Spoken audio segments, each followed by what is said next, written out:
Greetings, Acolyte, and welcome back to the Ordo Grigio, the Emperor's secret society against the enemy that is unpainted models. Today we modify a modular room set to build a Ruined Hab block for Warhammer 40k.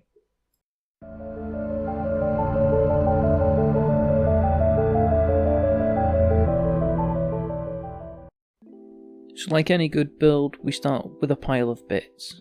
These came from a Kickstarter I backed a few years ago called Dungeons and Lasers, which has been sitting in my pile of shame since it arrived. To be honest, I'd forgot all about them until the 40k campaign kicked off last weekend, and we realised that we could really do with some proper urban scenery, which led me to rummage around for these walls, doors and floors. When coming up with a scratch build, I think it's important to set boundaries for it, so I decided I would build a 3-floor modular piece and limit it to the size of a floor sample I got from work. I began by laying out the floor sections, sort of feeling out what size I could make the ground floor. Eventually I settled on a 3x3 design which would give me the largest floor area possible within the area of the tile. Once the initial floor plan was decided, I dry fit these pieces together. The original Dungeons and Lasers was for modular buildable rooms and corridors, so they came with these push-fit plastic connectors, which meant I could easily dry build the entire building before gluing anything in place, which is very handy when you're as indecisive as me. The walls have a separate connector type which fit into the same place, so I started clipping them in so that I could build the initial walls. The only parts I had decided on at this point was one side to be open, as it was a shelled out ruin, and I wanted a doorway in the front that would face the street. I started with the front and used a 2x1 and a single door frame, trying to overlap joints where I could to give them a bit more strength. In my headcanon, the pieces this is constructed from are prefabricated blocks which the Mechanicum or builders welded and riveted in place to construct the actual building. With the initial walls in place-ish, I began work on the floor plan of the second floor, deciding on an asymmetrical U-shape. Here the floors are slightly inset from the walls, so balancing them is a bit fiddly, though once the walls go on, it sits in place nicely. Once the outline of floor 2 was clipped together, I followed the same process for the third floor, again making the floor plan a little smaller than the previous floor, as I wanted the floors to look deep but also have open areas for models to stand and fight over. Once the walls were clipped in, I stood back and decided it was alright. Now obviously it doesn't look very ruined, so it was time to bring out the clippers and start ripping and or tearing the pieces at the edges. I began nipping at the edges from one direction and then again from the other to create a rough broken pattern, before switching to my hobby knife to carve out random chunks. As with most of my weathering and damaging techniques, I just kinda keep going until I'm happy with it, and I find that not having a set pattern helps the model feel more natural in the end, even if it feels like you have no idea what you're doing. For broken walls, I marked out a rough line where I wanted the break to be, and discovered that when they say hard plastic, they mean hard plastic. After readjusting the camera to get a bit more room for snipping, I started cutting into the wall to weaken it. Using fairly chunky cutters, I still needed both hands to cut through the plastic. Once I got closer to the line, I also started tearing pieces off. What better way to make something look twisted and broken than, well, to twist and break it? Again, I switched to the hobby knife to slice chunks out of the end, just to roughen up that texture a little bit more.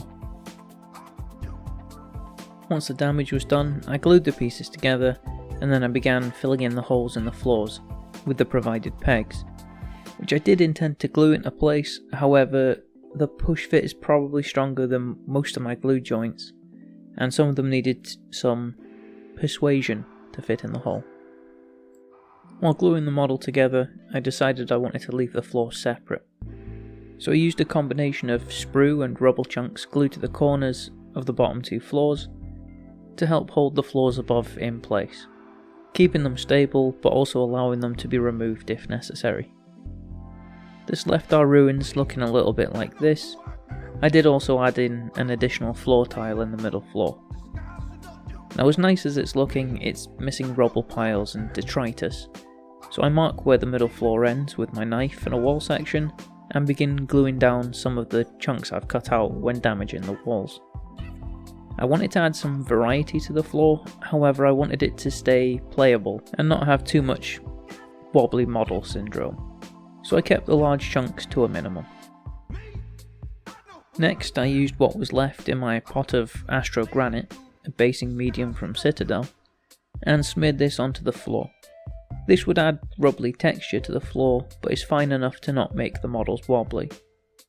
To apply this, I used a cut up lollipop stick and scraped out the pot and smushed and smeared this on, again being a bit random with it to give it a bit more of a natural feel.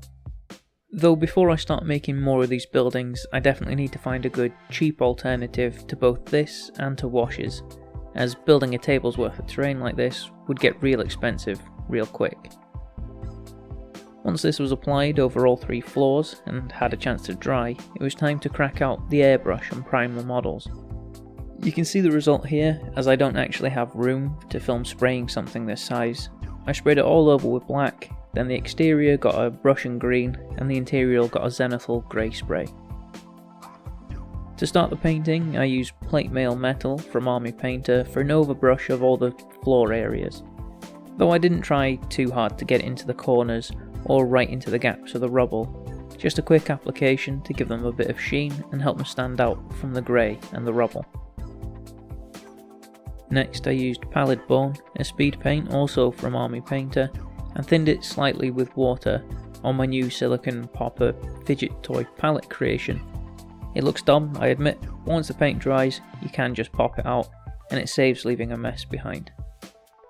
I wanted the interior to look like it was once an industrial beige or off-white, like most of the industrial buildings I've worked in, though the bone didn't tint the walls as much as I hoped it would, so perhaps I'll experiment with another colour later on. I also just realised I've painted this very much like where I work. It would just need some red or blue floors to be spot on. That wasn't intentional. Death Guard Green next for the first step of the exterior. I give this a dry brush, but didn't realise just how much moisture stayed in the makeup brushes I'm using, so it ended up a wet, slappy splat rather than a dry brush. However, because the paint was semi-transparent, when it dries it actually becomes really subtle, and I kinda like it. Don't worry, no Bob Ross reference this week. After a couple of Death Guard Green dry brushes, I did also add an Ogren Camo dry brush just to the top third, but apparently I got too carried away to hit the record button. Although still managed to get carried away enough to begin posing models in the ruins for perspective. Honest. Matte Black from Army Painter, with the help of Spider Palette, is thinned maybe 3 water to 1 paint to save my non-oil for other projects. I used this over the floors and rubble as a budget wash, though without a flow improver in, it didn't really sink into the recesses as much as an actual wash would, and it dried flatter than I expected. However, it did still add some depth and shadow to the floors, and some places got a couple of layers throughout the project, again in a very slapdash way to add a little variety to the shading. Whilst I had the matte black out, I also painted the top edges of each floor, almost like the rim of the base or edge of a diorama. I still haven't figured out what I'll do for the roof, or if I'll even do one, so I'll leave the edges as negative space for now, until I figure it out.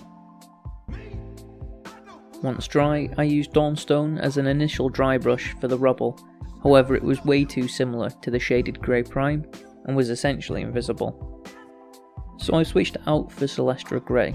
This was dry brushed very lightly at first, onto the edges and rubbly areas, picking the grey back up, though I focused this more on the edges of the piece, especially where it was broken to show where the light was able to hit these areas easier. After painting up the Mechanicus Hablock plate in gold, I'm left with this.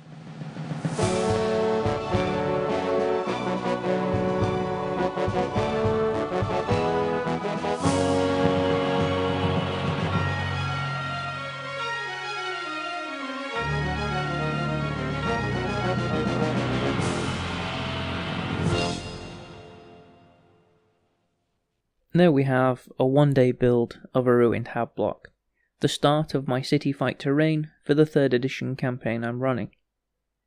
As always, I hope you enjoyed the video, and I'd love to hear what you think down in the comment section below, and I'll see you all next time.